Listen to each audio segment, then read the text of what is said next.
In the spring of 1894, thousands of unemployed men set out on foot across America, determined to reach Washington and demand work in a movement that became known as Coxey's Army.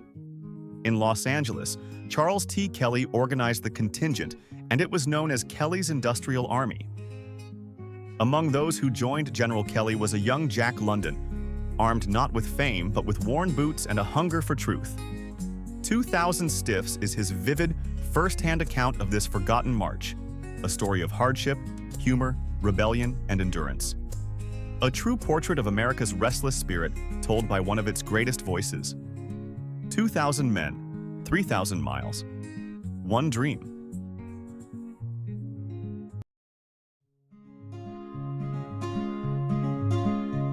Come forth, ye toiling millions, and join our worthy band, as on we pass to victory, to free our native land. Our glorious cause we will defend, and equal rights demand, while we go marching to victory.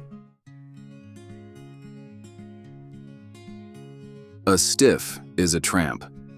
It was once my fortune to travel a few weeks with a push that numbered 2,000. This was known as Kelly's Army.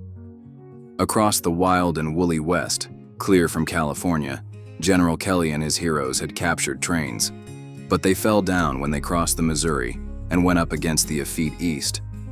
The East hadn't the slightest intention of giving free transportation to 2,000 hobos. Kelly's army lay helplessly for some time at Council Bluffs. The day I joined it, made desperate by delay, it marched out to capture a train. The railroads, though, they had other plans. They shut it all down, tied up every train, turned the tracks into a dead man's road.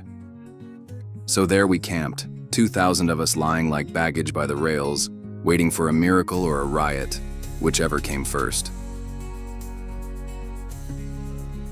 Before he ever penned a tale, Jack London lived a dozen lifetimes.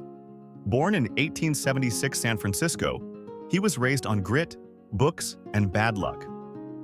By age 15, he was already an oyster pirate, skimming the bay in a stolen skiff, selling black market shellfish by night and dodging the law by dawn. Next, he shipped out on a sealing schooner to Japan, because why not chase typhoons at 16? By 17, he was scrubbing floors in a cannery, shoveling coal in a jute mill, and haunting public libraries like a ghost with a thirst for Nietzsche and adventure novels. Jack London wasn't just restless, he was possessed. A vagabond philosopher with a sailor's grip and a poet's heart. When the economy collapsed in the Panic of '93, Jack didn't despair. He packed a bedroll.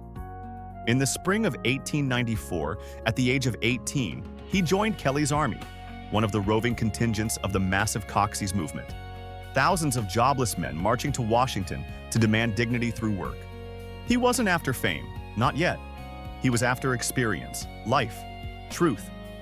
And he found it on the iron roads of America, riding the rails, sleeping under bridges, getting tossed in jail for vagrancy in Buffalo. He learned the law of the road, the code of the tramp, and how fast a man can vanish into the American vastness. He wasn't becoming a writer. He already was one. He just hadn't sharpened the pencil yet. This was young Jack London, hungry, scrappy, charming, and wild-eyed, riding boxcars into the myth of America with a heart full of stories and a mind like a loaded revolver. Here's something he said later in an interview. Every once in a while, in newspapers, magazines, and biographical dictionaries, I run upon sketches of my life, wherein, delicately phrased, I learn that it was in order to study sociology that I became a tramp. This is very nice and thoughtful of the biographers, but it is inaccurate. I became a tramp. Well, because of the life that was in me, of the wanderlust in my blood that would not let me rest. Sociology was merely incidental. It came afterward in the same manner that a wet skin follows a dunking. I went on the road because I couldn't keep away from it, because I hadn't the price of the railroad fare in my jeans, because I was so made that I couldn't work all my life on one same shift, because, well, just because it was easier to than not to. The lords of Mammon tremble when they hear our joyous shout. as on we press to victory to free our native land.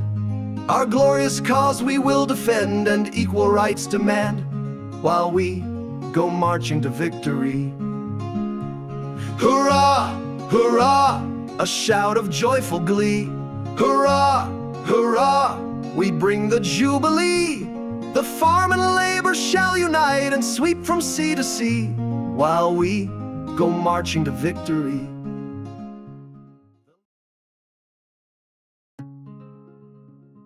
And then, all hell broke loose.